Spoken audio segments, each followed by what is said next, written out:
Alléluia. Dieu. Amen. Incline la tête avec moi, nous allons prier. Seigneur, nous te rendons grâce et nous te disons merci de ce que tu nous permets encore de nous rassembler ce matin. N'eût été ta bonté, n'eût été ta miséricorde, Seigneur, nous ne serions pas là. Et tu nous as rassemblés ce matin pour pouvoir te glorifier, pour pouvoir te célébrer, parce que tu en es digne. Et non pas seulement pour ça, mais tu nous as rassemblés aussi pour nous enseigner, pour nous instruire, selon qu'il est écrit que tu nous instruiras, tu nous montreras la voie que nous devrions suivre et tu vas nous conseiller. Et non pas seulement, mais tu auras aussi le regard sur nous. Seigneur, que ce matin, cette parole puisse impacter la vie de mon frère, la vie de ma soeur, ainsi que moi-même qui l'annonce pour la seule gloire de ton nom. Dans le nom puissant de Jésus-Christ, nous comptons sur l'assistance de ton esprit et sur ta miséricorde. Dans le nom de Jésus, ainsi nous avons prié avec action de grâce et nous disons Amen. On acclame Jésus, alléluia. Gloire à Dieu. Que nous nous asseoir dans sa présence. Amen. En étant assis, dis bonjour à ton voisin, dis-lui comment vas-tu. Pas besoin de te lever, mais le voisin ne doit pas très loin. Demande-lui comment il va, comment ça a été sa semaine. Amen. Alléluia. Bonjour à tous et bienvenue encore une fois dans la présence de Dieu. Bienvenue à l'église Hébron, le son de la hauteur de la royauté. Amen.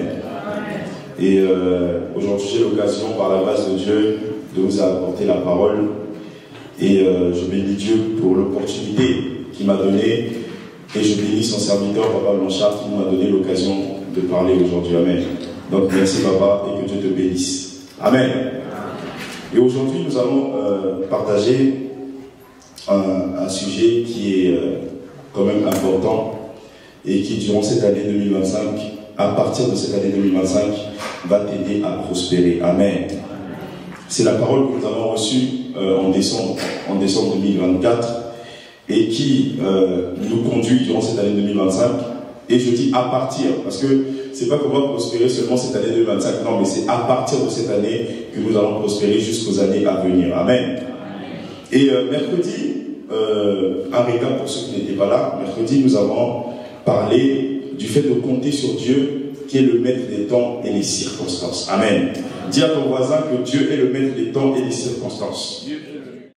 Voilà pourquoi nous avons dit qu'en toutes circonstances, nous devons apprendre à compter sur Dieu. Pourquoi? Parce que Dieu, la Bible le dit dans Daniel 2, à partir du verset 20 au verset 22, il dit que Dieu est le maître des temps et des circonstances. C'est Dieu qui établit les rois et c'est Dieu qui retire les rois. Amen. Ça veut dire que Dieu contrôle les temps et les circonstances. Ça veut dire que si en 2025, malgré le fait qu'on m'ait annoncé que la parole de Dieu a été libérée, que je vais prospérer, quelle que soit la mauvaise circonstance que je vais traverser durant cette année 2025, je sais, je suis conscient que Dieu est le maître des temps et des circonstances. Ça veut dire que même si ça semble être contraire à la vision que j'ai de la prospérité, mais je sais que Dieu va faire en sorte que la parole qu'il a annoncée s'accomplisse. Amen.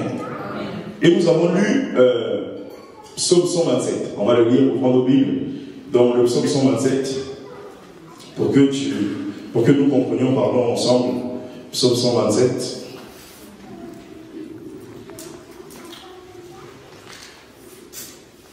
Psaume 127 à partir du verset 1. Psaume 127 à partir du verset 1. La Bible dit, je vais lire. Cantique des degrés de Salomon. Si l'Éternel ne bâtit la maison, ceux qui la bâtissent travaillent en vain. Si l'Éternel ne garde la ville, celui qui la garde en vain. Amen. Et verset 2. En vain, vous vous levez le matin, vous vous couchez tard, et mangez-vous le pain de douleur.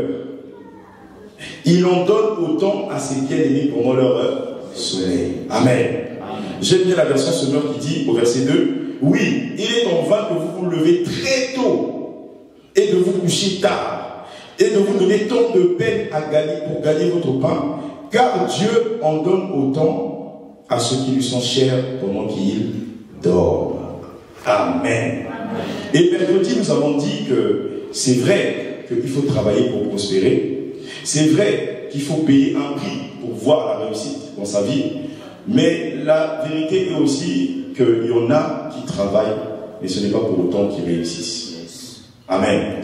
Et comme dit le sage dans ce psaume, c'est le psaume de Salomon, il dit qu'il y en a qui se lèvent très tôt, ils sortent très tôt de chez eux, et ils rentrent très tard le soir pour gagner le pain qu'ils vont manger. Mais et pourtant, Dieu en donne à ceux qu'il aime, même pendant qu'ils dorment. Et j'ai précisé mercredi, ça ne veut pas dire que Dieu a dit, il ne faut pas que tu travailles, ou il ne faut pas que tu fasses des efforts pour manger, ou pour prospérer. Ça veut juste dire que, autant de faire ça, ou de ne pas le faire, ça ne change rien à la capacité de Dieu de répondre à tes besoins. Amen. Et quand tu comprends ça, quand tu es conscient de cette vérité, voilà pourquoi on dit souvent dans le royaume de Dieu, on va dire, chez les chrétiens, on dit que tout n'est que grâce. Parce que si tu regardes bien, il y a plein de choses que tu ne mérites pas, même si tu as travaillé pour l'avoir, mais on t'a accordé la grâce de travailler. Amen. Amen. Donc, et nous avons dit que nous devons faire confiance à Dieu sur sa capacité à contrôler les temps et les circonstances. Parce que si nous comptons sur Dieu, nous allons assurément réussir. Amen. Et ce matin, je veux t'apporter une suite à cette parole. Le thème de ce matin, c'est le service, sert fidèlement les gens pour prospérer. Dis à ton voisin, sert fidèlement les gens pour prospérer. Est-ce que tu peux dire ça à ton voisin, s'il te plaît? Sert fidèlement les gens pour prospérer. Dis-lui, sert fidèlement les gens pour prospérer. Répète-le. Fidèlement les gens pour prospérer. Amen. Je n'ai pas dit servir Dieu. Attention, j'ai dit les gens. Amen. Amen. Amen. Amen. Il faut savoir que la dernière fois, Papa Maman nous a donné un principe pour prospérer. Il a dit que nous devons donner, nous devons semer pour moissonner. Amen. C'est vrai qu'il faut le faire. Il y a aussi une autre forme de semence qu'on appelle le service. Amen. Amen. Vous savez, il y a 2 semaines, ou il y a la semaine dernière, le 1er mars, c'était un samedi 1er mars, nous avons eu session avec la jeunesse des affermissements avec Papa Frédéric, qui nous a enseigné pour revenir sur les fondamentaux, etc.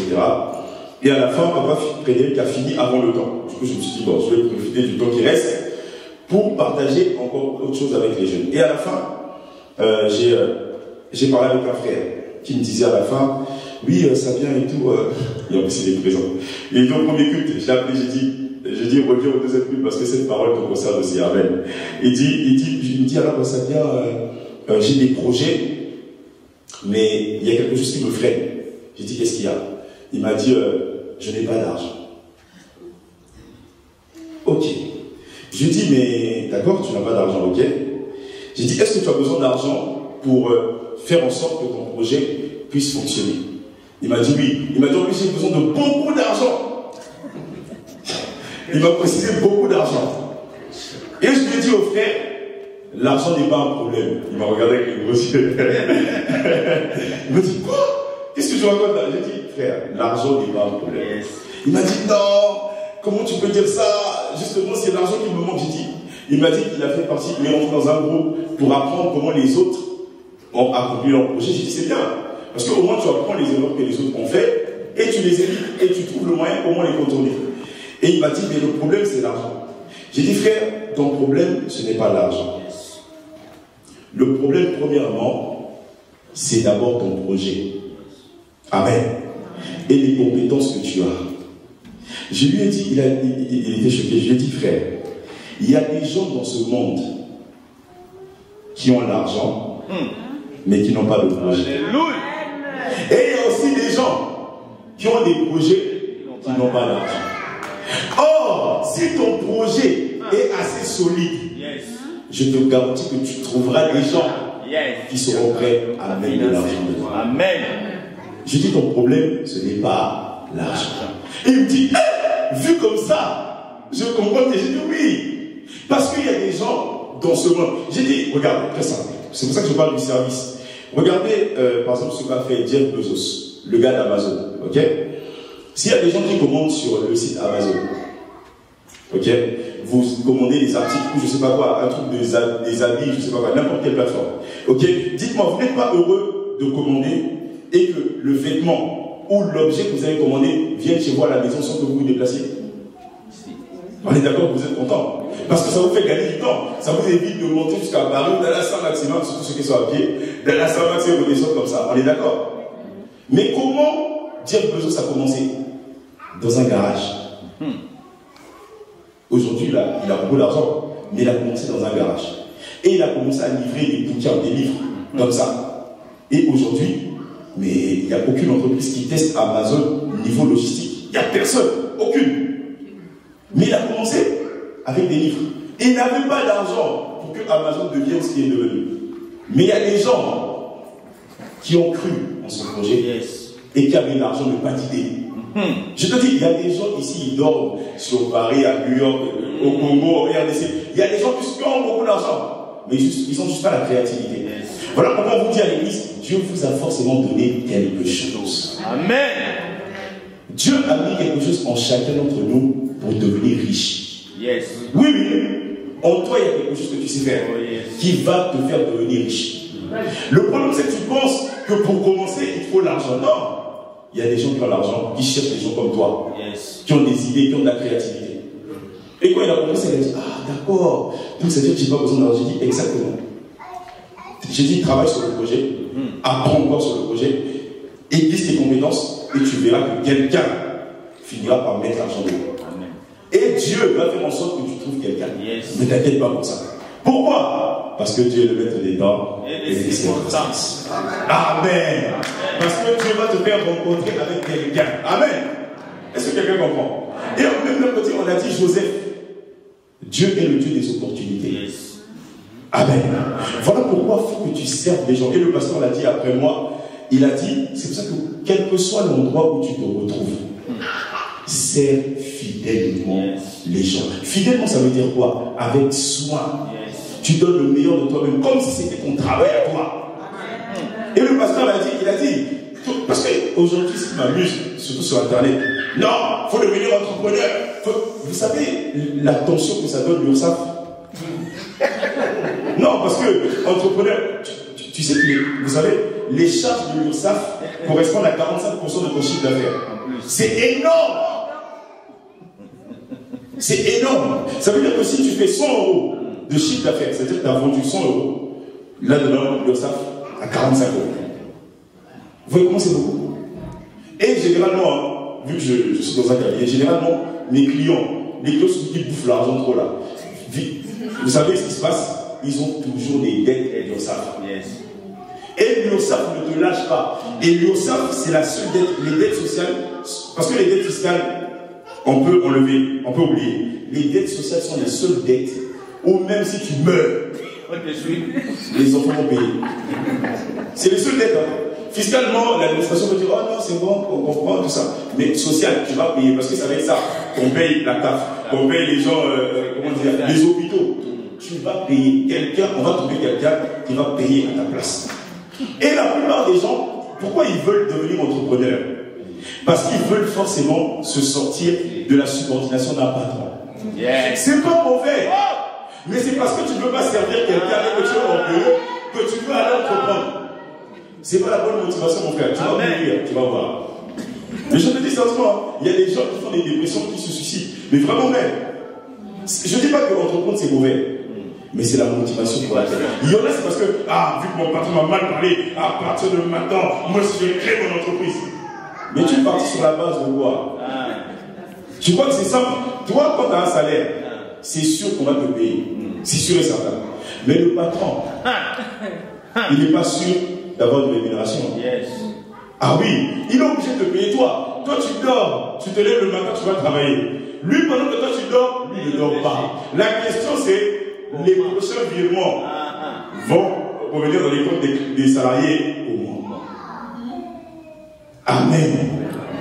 Voilà pourquoi, si tu regardes l'histoire de Joseph, l'histoire de David, l'histoire de Ruth, tu te rendras compte que ces 3 personnes ont forcément servi quelqu'un pour se retrouver en haut. Amen. Amen. On va lire la parole de Dieu. Matthieu chapitre 20, verset 20 à 28.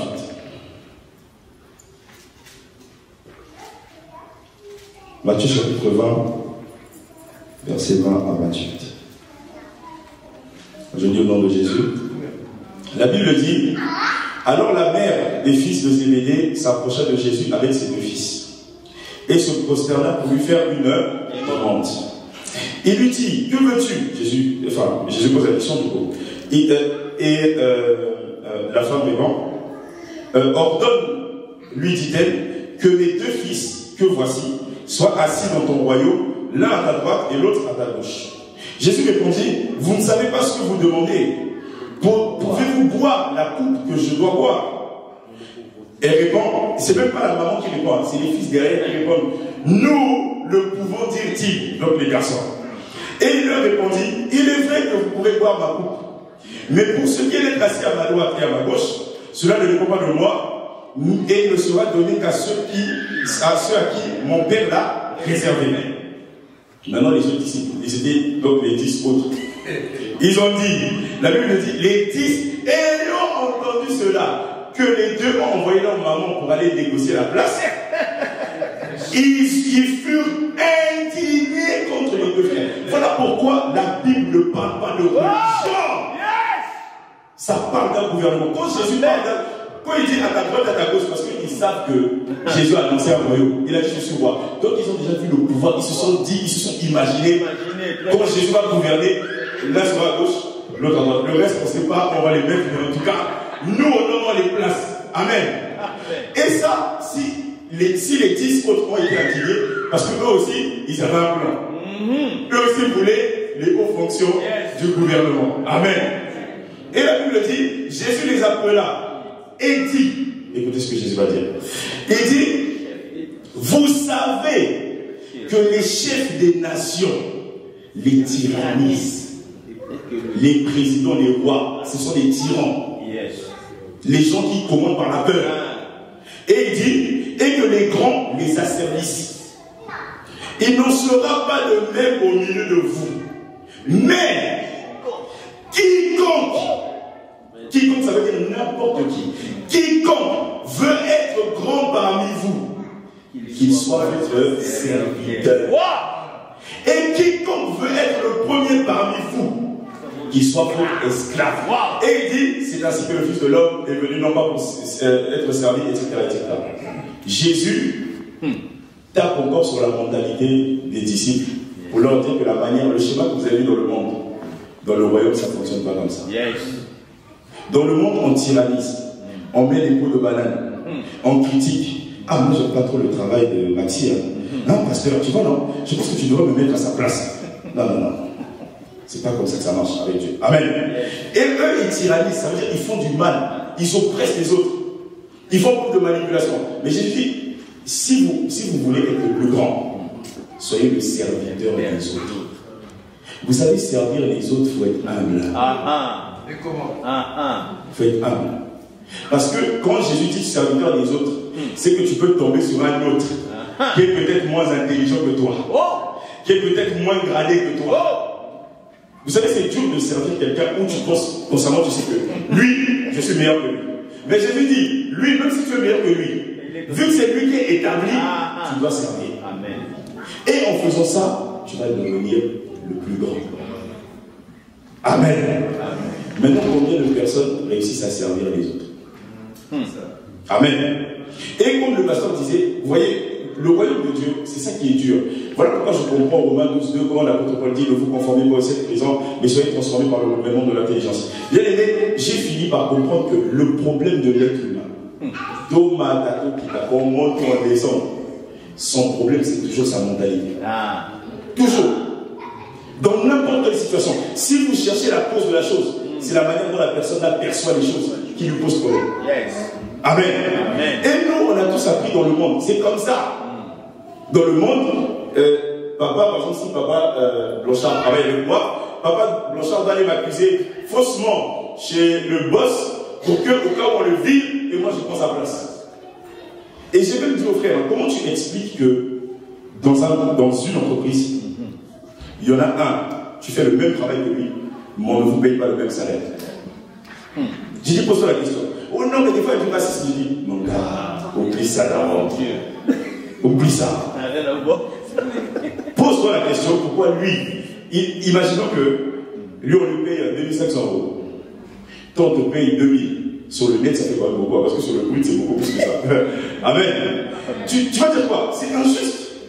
Nous, on me paye 2000 et nous, on le paye 2500 pour exactement le même travail. J'ai dit, regarde-le un peu. Regarde ses compétences. Regarde la manière dont il se donne. Regarde la manière dont il travaille. Si tu ne travailles pas de la même manière, ça veut dire que son salaire est justifié. Amen. Donc si toi aussi tu vas avoir le même salaire, ça ne sert à rien de le jalouser. Non, toi aussi augmente tes compétences et travaille diligemment, on va te donner exactement la même chose. Et ce n'est pas la mentalité que nous, et pourtant enfants de Dieu, nous avons. Mais je vous garantis que dans le monde, il y a des gens qui connaissent ce principe. Amen. Dans le monde, il y a des gens qui connaissent ça. Ils ne prient pas. D'ailleurs, je me demande comment. C'est Alléluia. Gloire à Dieu. Amen. Luc chapitre 16, verset 10 à 12.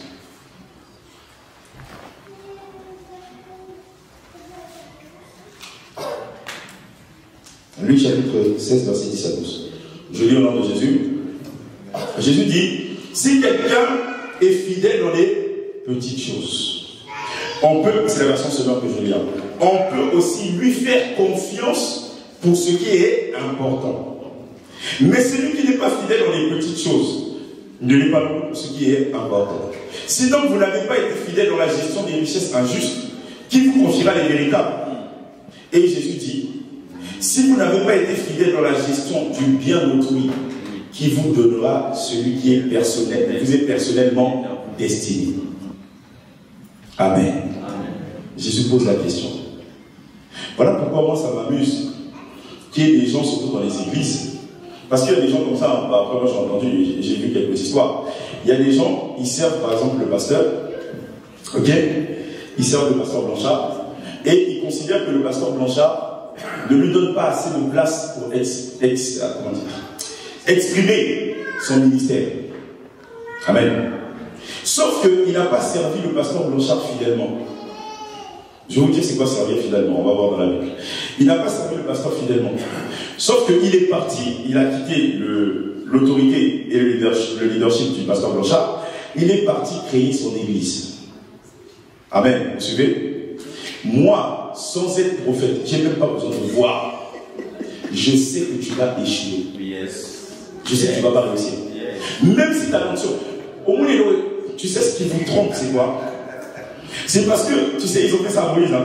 Lui, il opère, toi aussi tu opères. Amen. Amen. Lui, il a l'onction. L'onction, ce n'est pas réservé au pasteur. Lui, il a l'onction, toi aussi tu as l'onction. Mais vu que tu as l'onction t'est montée à la tête. En croyant que parce que tu as l'onction, tu pouvais faire mieux que lui. Il faut y aller, mon frère. Et Dieu, parce que le problème, comme disait quelqu'un, Dieu résiste aux orgueilleux. C'est pas le diable. Parce que le diable, tu pourras faire appel à Dieu. Mais Dieu, il va se mettre devant toi et tu ne réussiras jamais. Jamais de la vie. Et je te dis ça sans être prophète. J'ai même pas de onction prophétique. Non, je sais que tu vas te casser les dents. Parce que Dieu ne fonctionne pas comme ça. Voilà pourquoi David, Absalom ne pouvait pas faire tomber David par sa, comment on appelle ça? Par sa rébellion. Parce que David n'a jamais pris le pouvoir à Saül par la rébellion. Jamais. Il avait plusieurs occasions de tuer. D'ailleurs, le vieux là, il avait tellement la haine contre lui. Mais plusieurs occasions, David devait le tuer. David l'a pas tué. Et maintenant, toi, Absalom, tu viens. En plus, David, parce que c'est mon fils, oh non, il ne faut pas qu'il meure. Dieu a inspiré le serviteur, il a poussé la cagnon Absalom. Amen. Et David ne voulait pas tuer son fils. Mais le serviteur de David, il a attrapé. L'ordre c'était, quand tu attrapes Absalom, ramène-le-moi vivant. Lui, il a dit non. Les rebelles comme toi, il faut qu'on te tue. Yes. Vaut mieux que ton père te pleure, même s'il n'avait pas envie de tuer un rebelle. Amen. Et c'est ce que papa disait, ce qu'un homme aura semé, ne t'inquiète pas. Tu vas moissonner. Ah oui. Sauf s'il y a vraiment une miséricorde et compassion de Dieu. Mais sinon, tu es censé moissonner ce que tu as semé. Amen. Et il dit, si tu n'as pas été fidèle, quand on t'a confié un travail par un chef, et c'est ce que disait papa, un jour aussi tu seras patron. Donc est-ce que toi tu aimerais que ton salarié se comporte comme toi, tu te comportes dans l'entreprise de quelqu'un? Oui. Ah non, je fais pas ça. Ah non, on m'a confié ça. Ah non, je vais faire ça vite fait. Toi aussi, le jour où tu auras l'entreprise, Dieu va t'envoyer des gens qui font le travail vite fait. Et on va voir si tu vas réussir à augmenter ton chiffre d'affaires. Et généralement, papa, les gens oublient qu'eux, ils ont fait ça à quelqu'un. Tu as oublié. Mais sauf qu'après, oh non, mais pourquoi ça m'arrive? Pourquoi les gens... Souviens quand on arrive que toi aussi, tu as eu l'occasion de servir quelqu'un, tu l'as mal fait. Yes. Donc toi aussi, on doit te remettre la monnaie de ta pièce. Amen. Amen.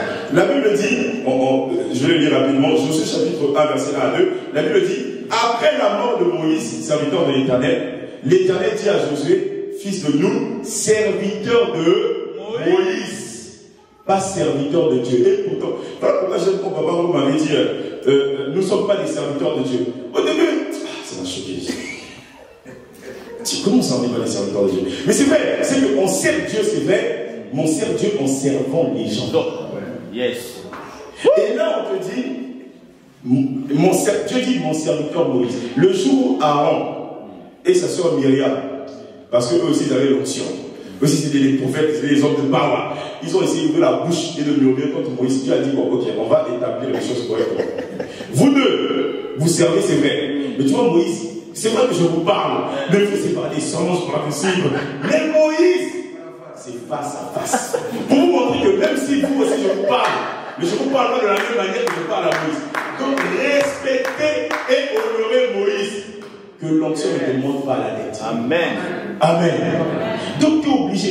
En tout cas, dans le royaume de Dieu, si tu veux que Dieu te ramène à la prospérité, tu seras contraint de servir quelqu'un. Yes. Amen. Tu n'as pas le choix.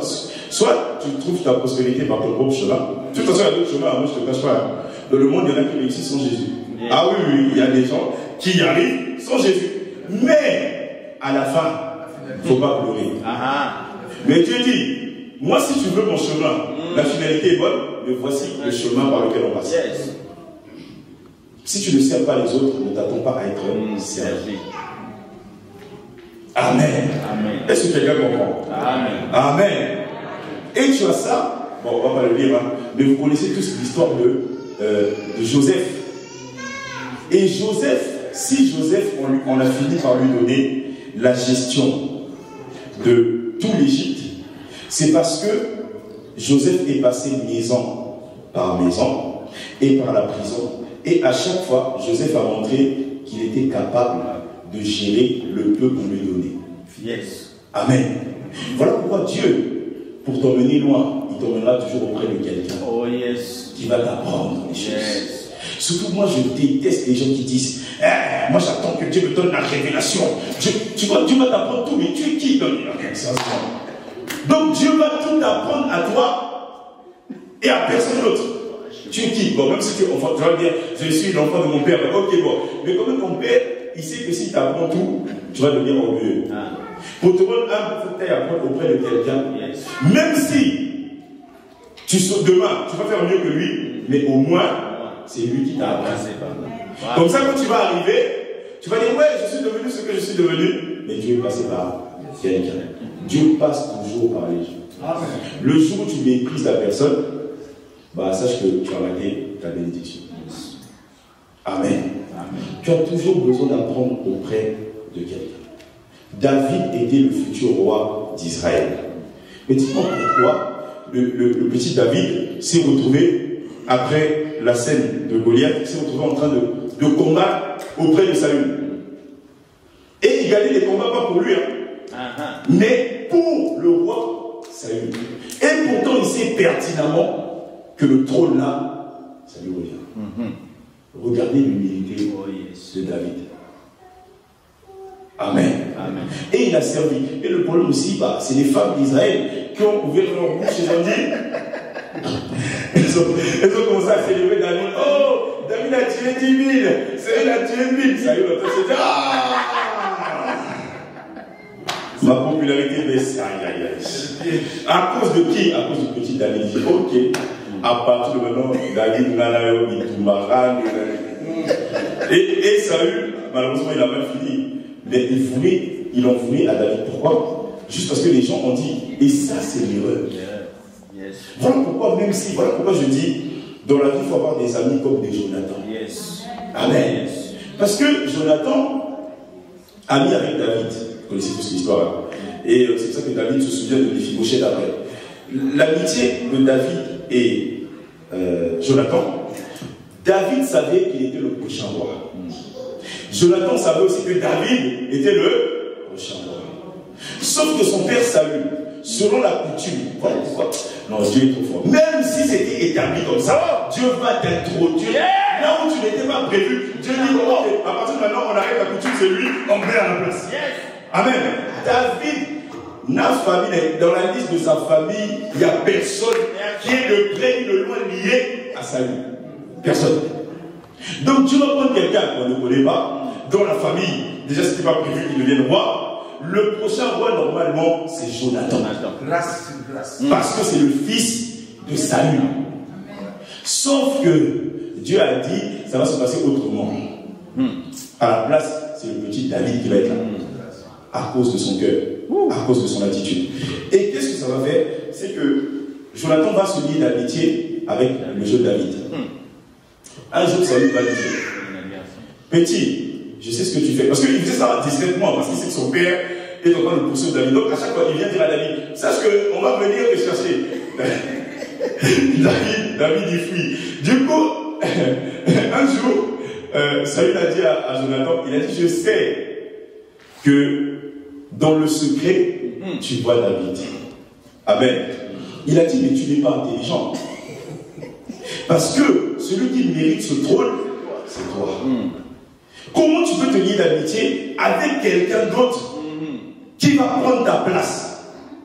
Mais sauf que Jonathan n'est pas un ami comme les autres. C'est un ami qui reconnaît les grâces.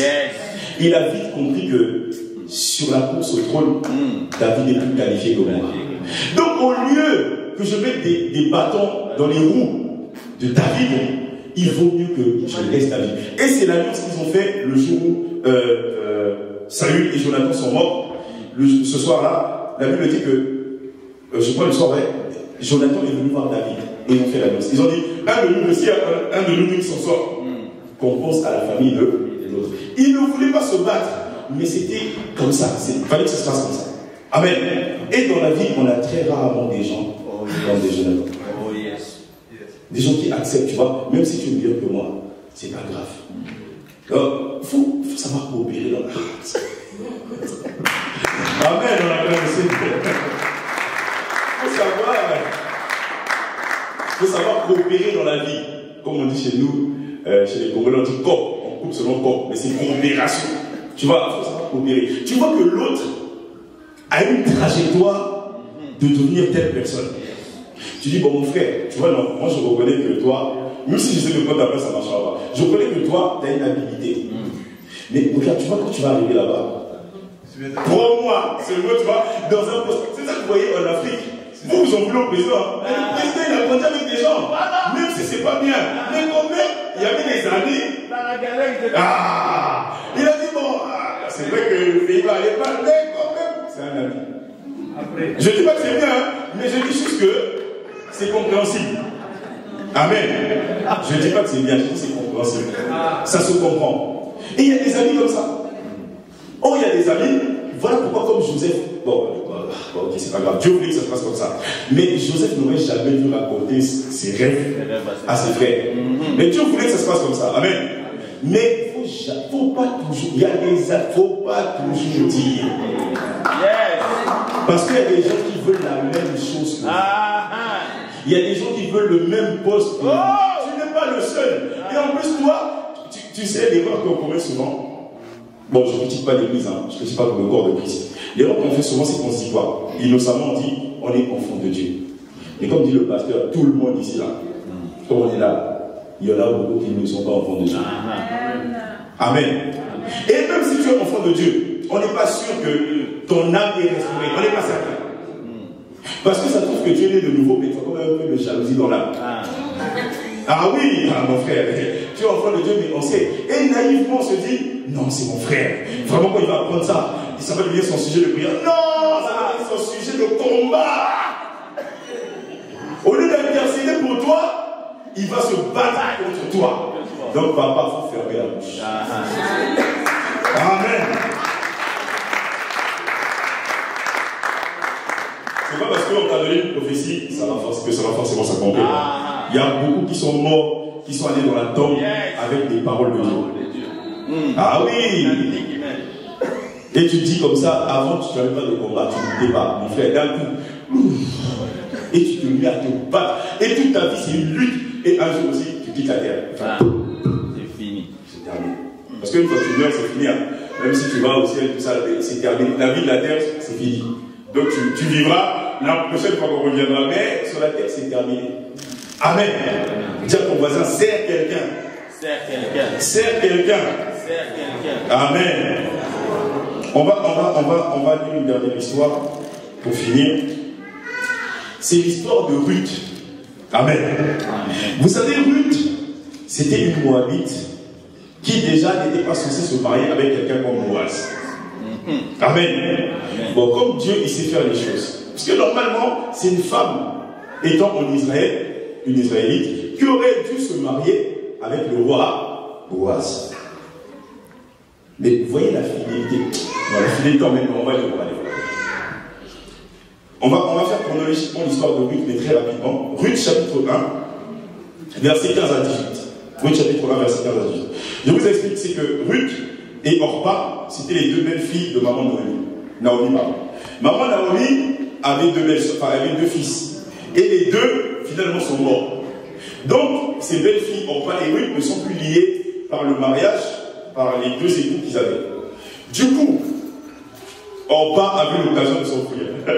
La Bible dit, Naomi dit à Ruth chapitre 1, verset 15 à 18, verset 15, Naomi dit à Ruth, voici ta belle-sœur, donc Orpa.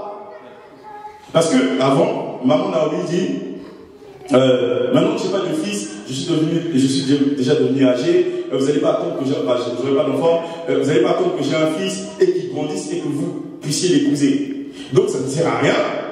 Rentrez chez vous, rentrez dans vos pays respectifs et vous allez refaire votre vie. Or, pas pour elle, c'était une porte de sortie. Yes. Pour elle, c'était l'occasion. Bon débat.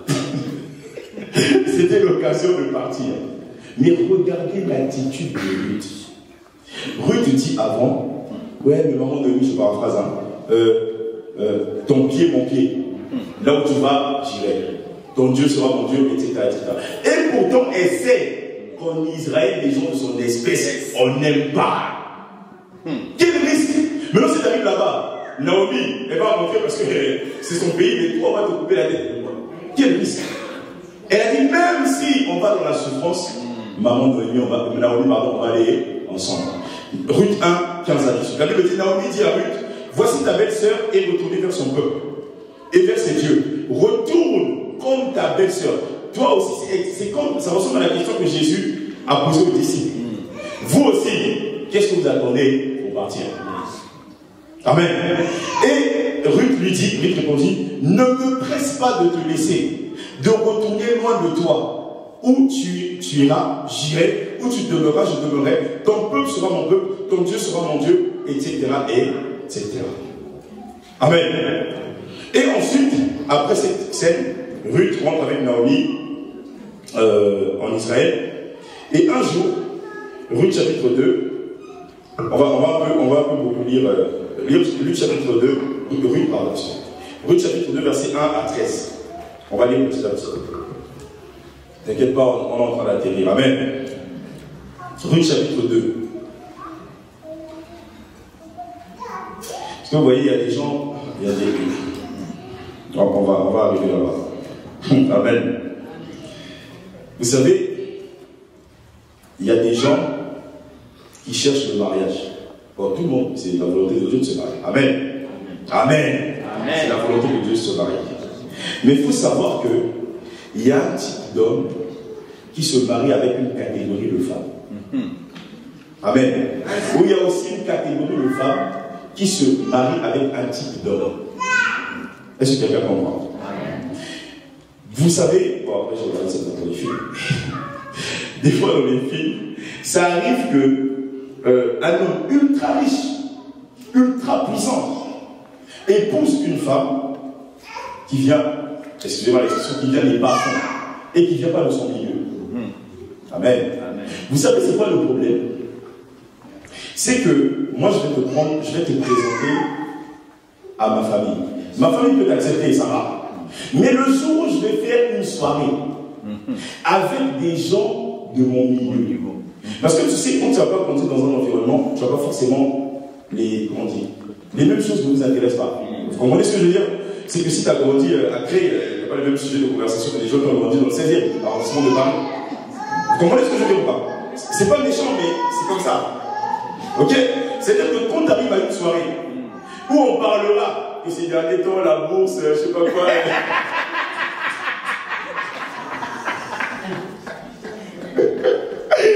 On va te dire, l'action de LVMH a baissé de 1,3. Bon, toi maintenant on te ramène. On te dit, madame.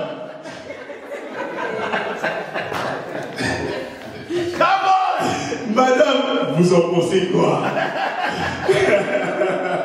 Bon, maman, qu'est-ce que tu vas dire? Sauf que tu t'es marié avec quelqu'un qui connaît la réponse à cette question. Mais toi, maintenant, on va te dire, madame, vous en pensez quoi? Tu vas répondre, quoi? La bourse, tu ne sais pas. Comment fonctionne l'action? Tu ne sais pas. Comment fonctionnent les obligations? Tu ne sais pas. Tu vas dire quoi? Et pourtant, au début, moi, je voyais ça d'un mauvais œil. Je me disais, ah, les gens sont trop orgueilleux. Tu peux te marier avec n'importe qui.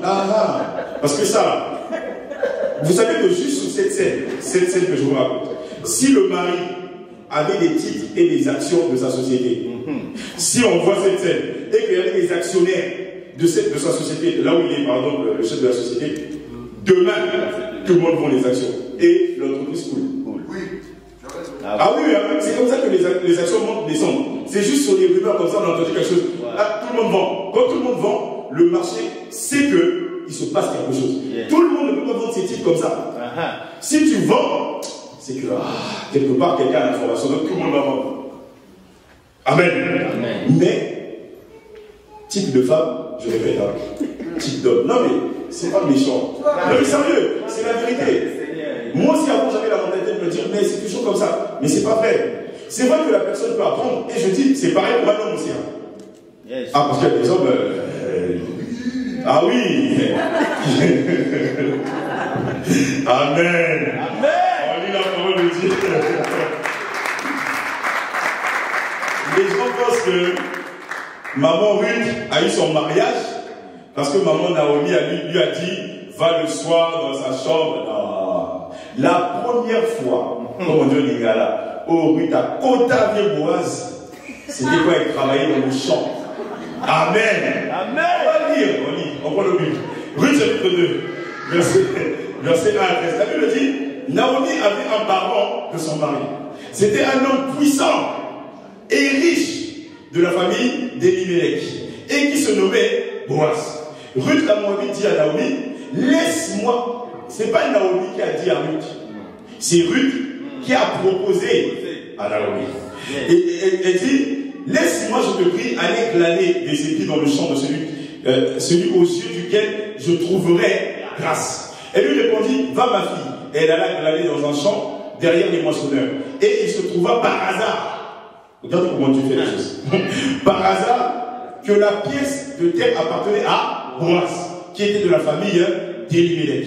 Et voici Boaz vint de Bethléem, et il dit au moissonneur, que l'Éternel soit avec vous.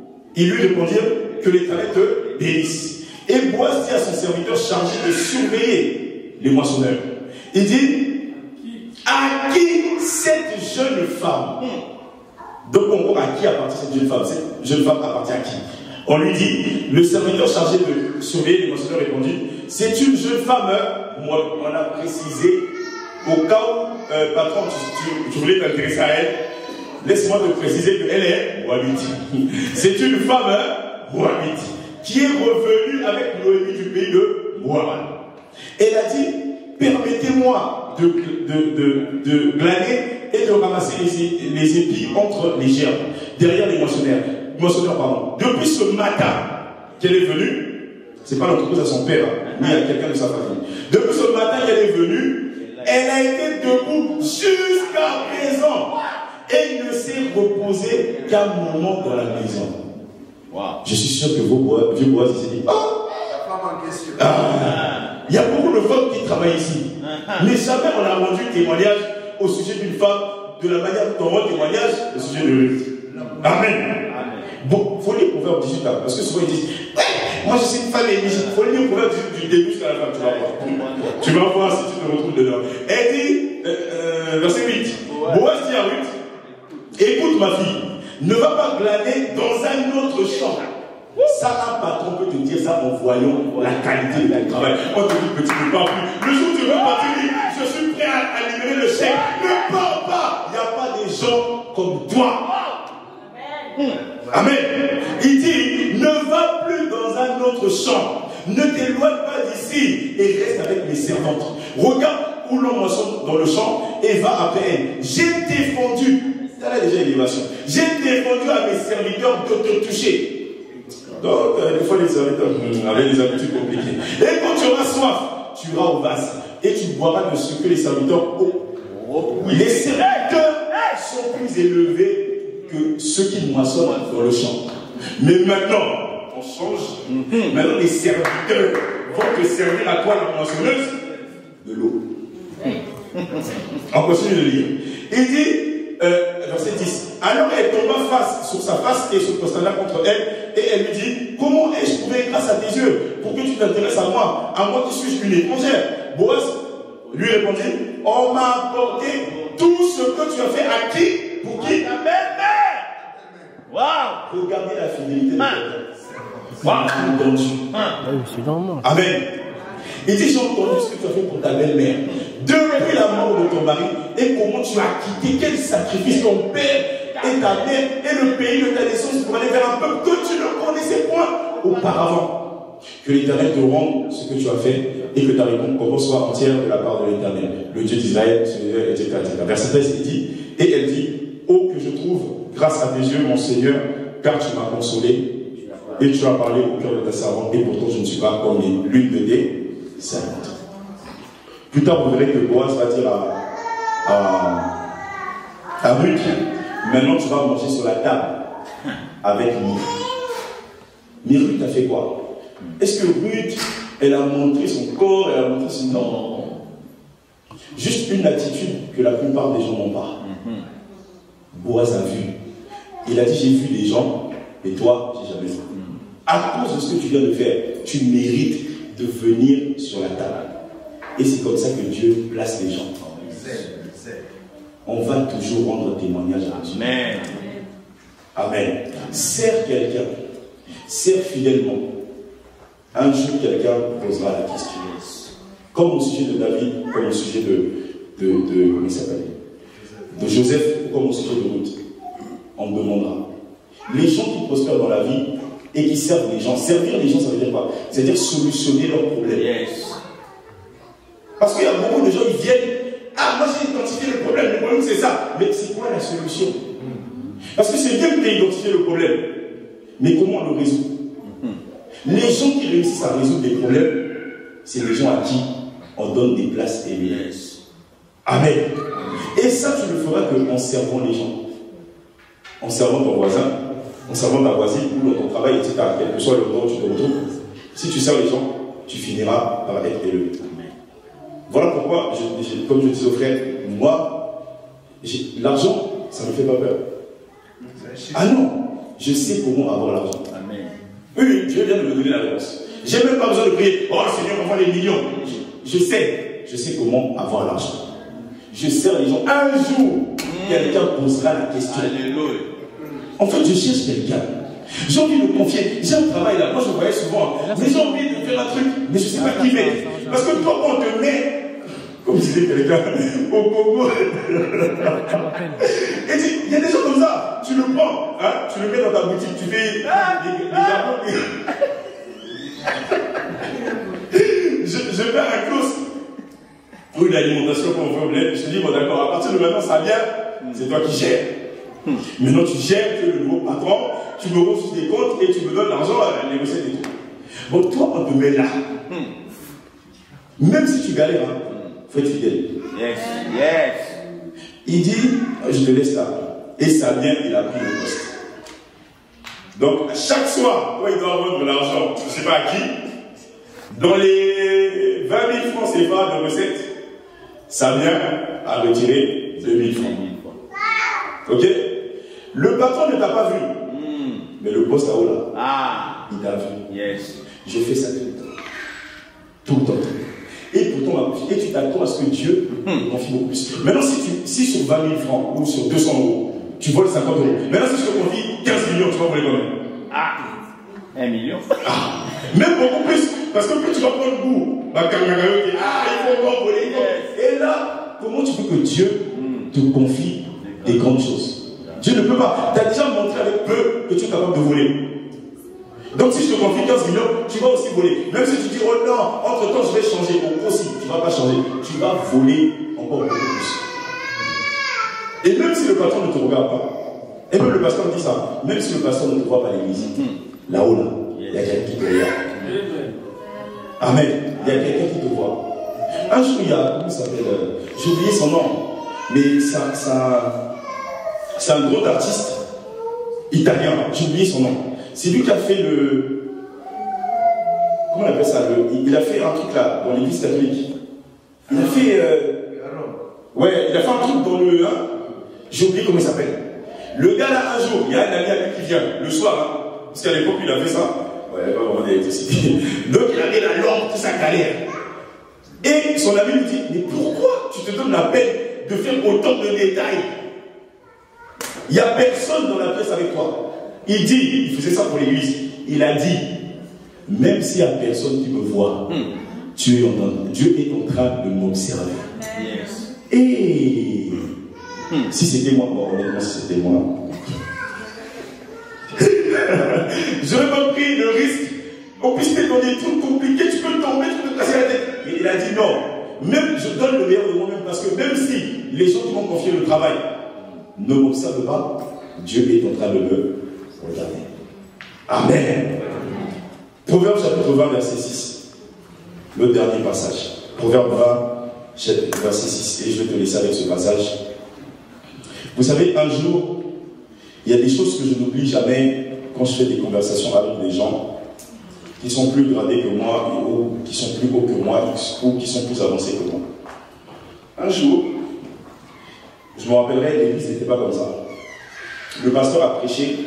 À l'époque, il y avait un bien. Non, même pas à l'époque, c'est toujours d'actualité ce thème.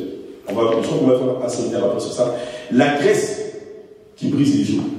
Un jour, le pasteur prêche sur la double portion d'onction d'Élie. Amen. Que Élisa a reçu. Et moi, j'étais nouveau converti. J'avais fait les affermissements. Ah oui, quand même, les affermissements, c'est quelque chose. Et je lisais ma Bible. Ça doit dater il y a 7-8 ans. Ouais. Et du coup, le pasteur a fini. Le pasteur a terminé. Je suis allé voir le pasteur. Son bureau était là. Voilà où il y a les toilettes ici, là. Le pasteur sortait et tout. Le pasteur voulait, il disait, si vous voulez recevoir la double onction et tout ça, vous pouvez demander tout. Moi, j'ai dit, les gens qui... Je me suis souvenu du verset entier. Le royaume de Dieu appartient aux violents. C'est les violents qui s'en emparent. J'ai dit, moi je suis un violent. Je vais venir. J'ai dit, pasteur, peut-être qu'ils se rappellent plus à moi, je me rappelle très bien. J'ai dit, papa, moi je veux la double onction d'Élysée. Moi je veux la portion pour opérer moi aussi. Et tu sais ce qu'il m'a dit? Il m'a dit, c'est pas gratuit. Je l'ai regardé, frère, je lisais déjà la Bible, je l'ai regardé, j'ai dit, mon gars, t'inquiète pas, moi j'ai un verset. Moi j'ai un passage. J'ai dit, non, pasteur, il est écrit, donné gratuitement. Sauf que là, on parle de la bonne nouvelle du royaume. L'onction, il faut payer. Yes. Yes. Regarde bien l'histoire d'Élie et Élisée. Si on a donné à Élisée la double portion, c'est parce que Élisée a payé. Il a servi. Yes. Fidèlement Élie.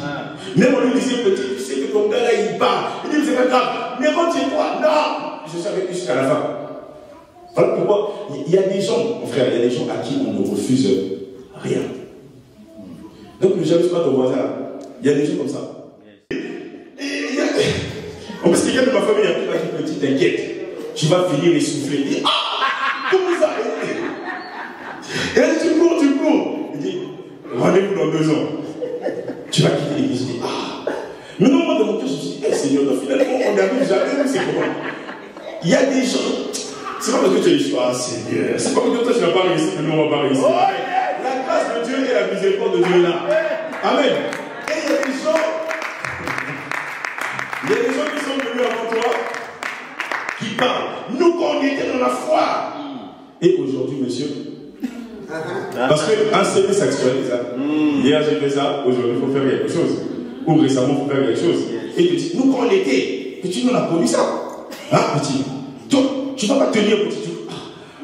Mais comment ça? Nous, on était zélés, on était même zélés plus que toi. Et regarde aujourd'hui. On a arrêté, petit. Donc, Yopé. Mais merci Seigneur pour la révélation. Merci, Amen.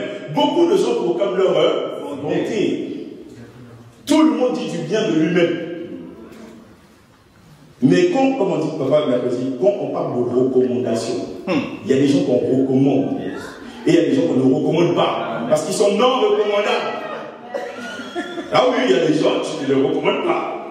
Moi, je connais quelqu'un qui voulait venir dans mon entreprise. Il m'a dit, ça vient, tu pourrais donner. J'ai dit,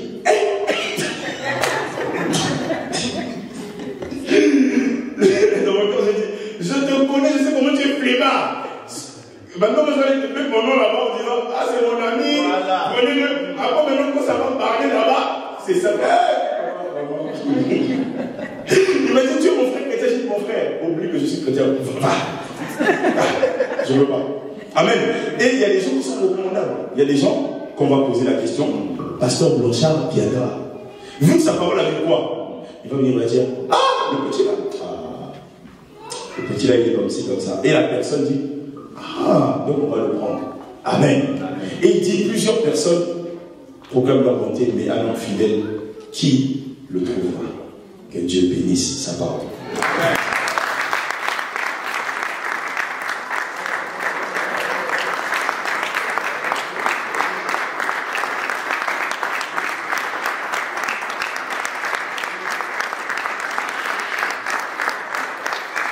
Faisons-le dire, Amen.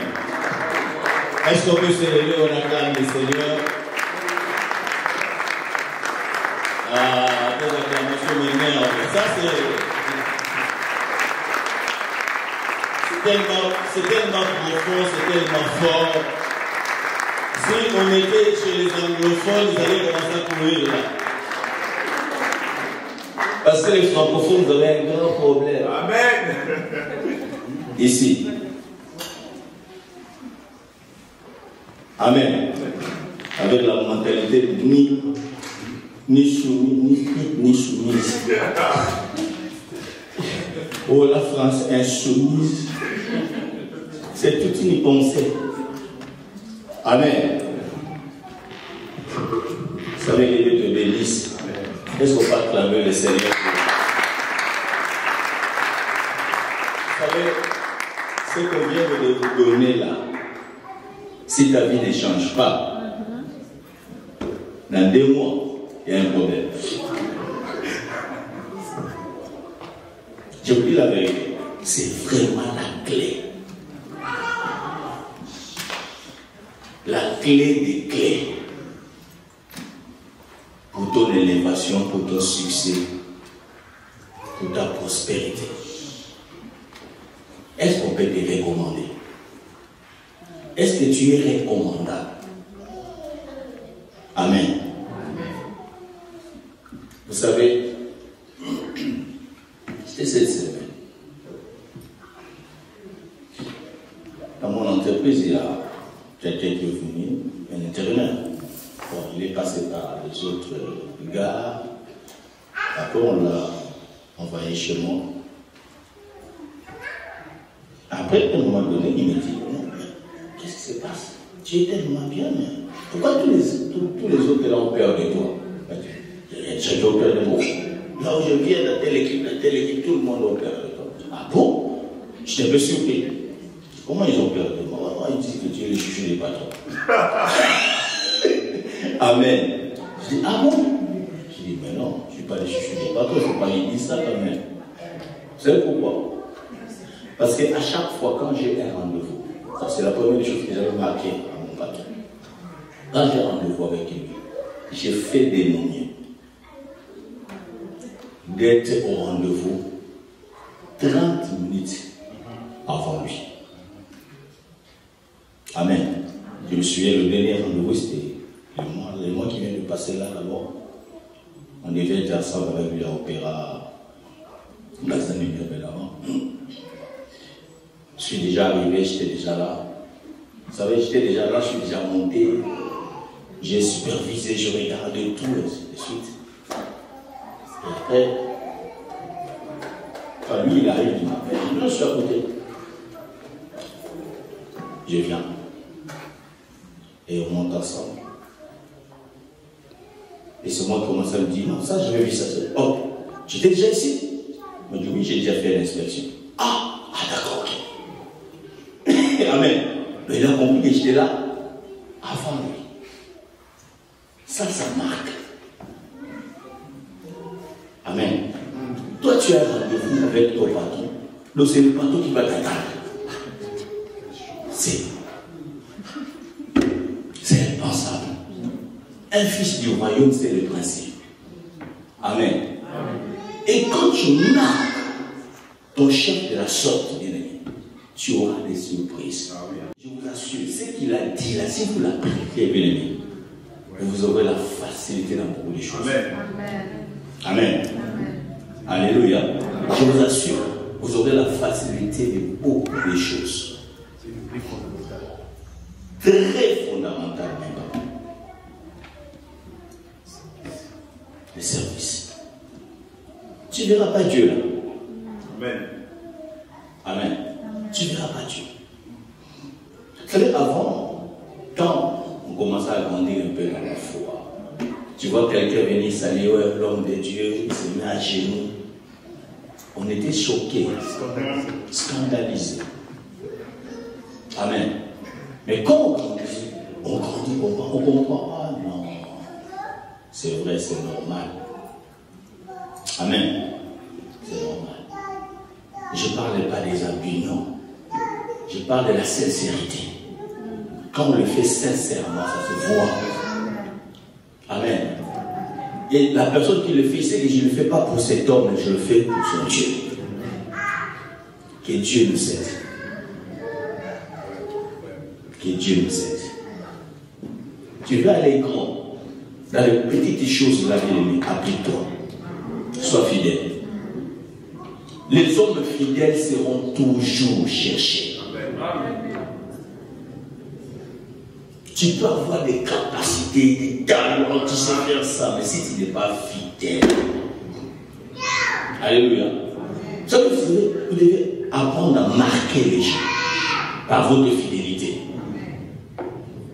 Même si dans une plateforme on vient, on veut parler de mal de vous, il y aura quelqu'un qui va se lever. Non, pour lui là, non. Pourquoi? Parce que tu l'avais déjà marqué. Mais toi, tu marques personne. Chez nous, on dit, je ne sais pas si on dit des assoumanangana. Je ne sais pas comment on peut traduire ça en français. Hein? Qui peut faire la traduction là? Assoumanangana. Donc cela veut dire que toi tu fais chichi, c'est ça? Ah, tu fais ok. Donc quand il y a des gens qui sont bien là, il y a une bonne odeur, quand tu arrives,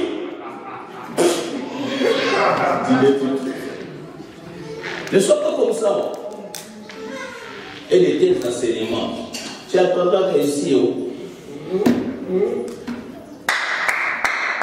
ça veut dire que Dieu te bénisse. Que Dieu te bénisse abondamment.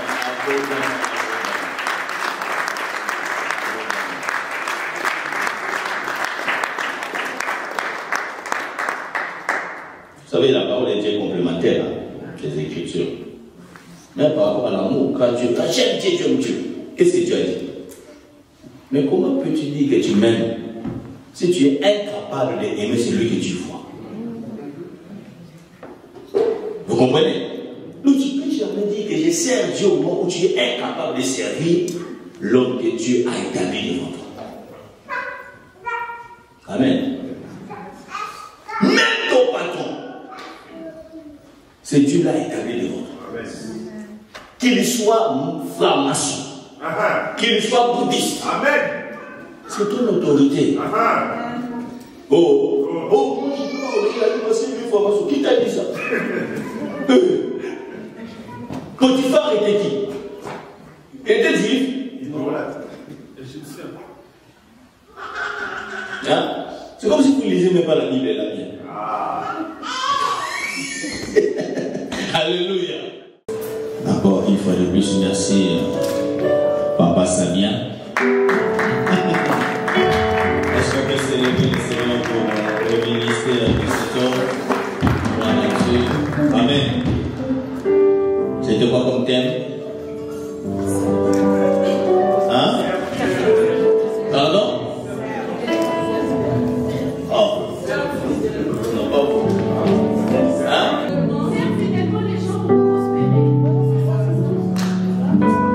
Moi, je n'ai pas choisi là. Amen. Serre fidèlement les gens pour prospérer. Amen. Bon Dieu, c'est lui qui a commencé à fidèlement les gens pour prospérer. Gloire à Dieu. Nous se ferons maintenant, rendre grâce à Dieu. Seigneur, nous te bénissons et nous te rendons grâce. Je bénis tous ceux qui étaient au service ce matin, le prédicateur, la modératrice, les chanteurs, le protocole, tous ceux qui nettoient ces lieux pour que ceux-ci soient propres, l'équipe des médias, que l'Éternel, mon Dieu, vous bénisse. Seigneur, je bénis tout un chacun de ce peuple qui était là pour chercher ta face. Glorifie-toi dans leur vie. Que cette semaine soit une semaine de grâce et de faveur, d'opportunité, une semaine d'élévation et de la prospérité pour tout un chacun de vous.